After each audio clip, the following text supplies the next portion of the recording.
ప్రస్తుతం అల్లూరి సీతారామరాజు ఇంటర్నేషనల్ ఎయిర్పోర్ట్లో మనం ఉన్నాం. ఈరోజు అంటే ఆగస్టు 17 నుంచి కమర్షియల్ ఫ్లైట్ ఆపరేషన్స్ని ఈ రోజు నుంచి ప్రారంభించుకుంటున్నాం. చాలా సందడిగా ప్రయాణికుల తాలూకా ఉత్సాహం మధ్యలో ఈరోజు ఈ కార్యక్రమం జరగడం ఎంతో ఆనందంగా ఉంది. ఫస్ట్ ఫ్లైట్ మనకి హైదరాబాద్ నుంచి ఇండిగో, అలాగే తర్వాత మనకి ఎయిర్ ఇండియా ఎక్స్ప్రెస్ బెంగళూరు నుంచి ఇక్కడ ల్యాండ్ అయిన తర్వాత ప్యాసింజర్స్తో కూడా నేను ఇంటరాక్ట్ అయినప్పుడు వాళ్ళ ఉత్సాహాన్ని నేను చూశాను. అందరూ కూడా ఈ యొక్క ఎయిర్పోర్ట్ని చూసి, ఎయిర్పోర్ట్ తాలూకా అందాన్ని చూసి, ఇక్కడ ఉన్నటువంటి మన సాంప్రదాయాన్ని, మన ఆర్కిటెక్చర్ అన్నీ కూడా చూసి ఎంతో మెచ్చుకున్నారు. సో ఎంతో గర్వంగా ఉంది ప్రతి ఒక్కరికి కూడా. అదే ఉద్దేశంతో ఇది కేవలం ఎయిర్పోర్ట్ అనంటే ఒక బిల్డింగ్ లా కాకుండా ఇది మన చరిత్రకు, మన సంపదకు, మన సంస్కృతికి, వాటన్నిటికీ కూడా ఒక ప్రతీకగా ఉండాలి అనే ఆలోచనతో చాలా మనసు పెట్టి ఇది ఒకటి నిర్మించడం జరిగింది. సో అంత అద్భుతంగా ఈరోజు వచ్చినందుకు ఎంతో ఆనందంగా ఉంది.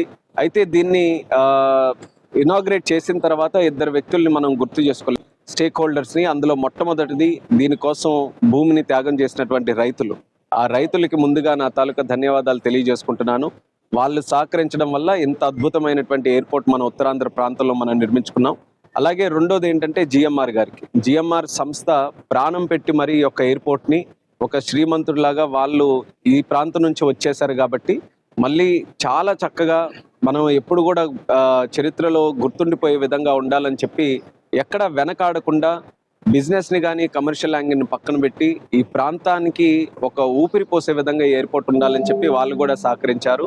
సో వాళ్ళందరికీ కూడా నేను అభినందనలు తెలియజేసుకుంటూ ఈరోజు మరొక విషయం మనం గుర్తు చేసుకోవాల్సింది ఏంటంటే, మనకి విశాఖపట్నంలో ఉన్నటువంటి ఎయిర్పోర్ట్ అది కూడా సడన్ గా ఆపరేషన్స్ ఆగడం వల్ల ఎంతో మంది బాధపడుతున్నారు.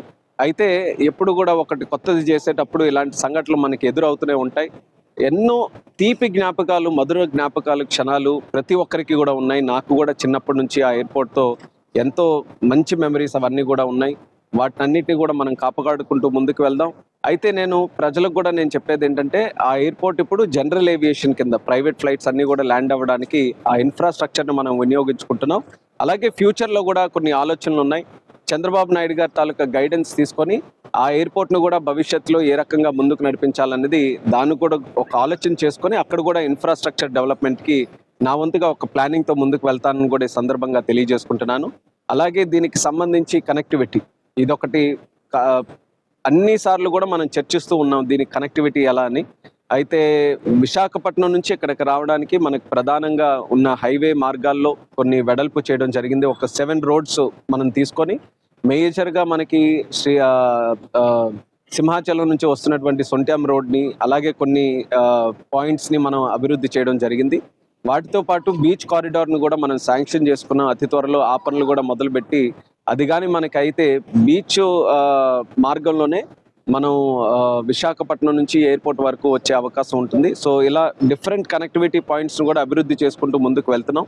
కొన్ని రోజులు అలవాటు అయినంత వరకు కూడా కొంత ఇబ్బంది ఉండొచ్చు, కానీ ప్రతి ఒక్కరిలో కూడా ఇక్కడికి విచ్చేసిన తర్వాత ఈ అద్భుతమైన ఎయిర్పోర్ట్ చూసిన తర్వాత ఎంతో గర్వంగా ప్రతి ఒక్కరు కూడా ఫీల్ అవుతున్నారు. అది చాలా ఆనందంగా ఉంది.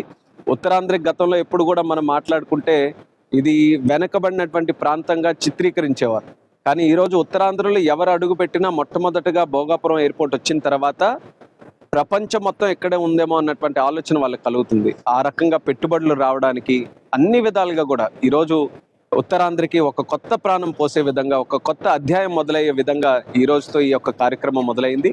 దీనికి మన ప్రధానమంత్రి నరేంద్ర మోదీ గారికి, అలాగే మన ముఖ్యమంత్రి వర్యులు చంద్రబాబు నాయుడు గారికి, ఉప ముఖ్యమంత్రి గారు పవన్ కళ్యాణ్ గారికి, అలాగే సోదరులు యువ నాయకులు నారా లోకేష్ అన్న గారికి అందరికీ కూడా నా ధన్యవాదాలు తెలియజేసుకుంటూ ఉత్తరాంధ్ర ప్రజలకి మరొక్కసారి నా శుభాకాంక్షలు తెలియజేసుకుంటున్నాను. భోగాపురం ఎయిర్పోర్ట్ మీ అందరి కోసం ఈరోజు ప్రారంభమైంది, మీ అందరి కోసం వేచి చూస్తుంది. అందరూ కూడా ఆనందంగా ఇక్కడి నుంచి ప్రయాణించండి అని తెలియజేసుకుంటూ సెలవు తీసుకుంటున్నాను.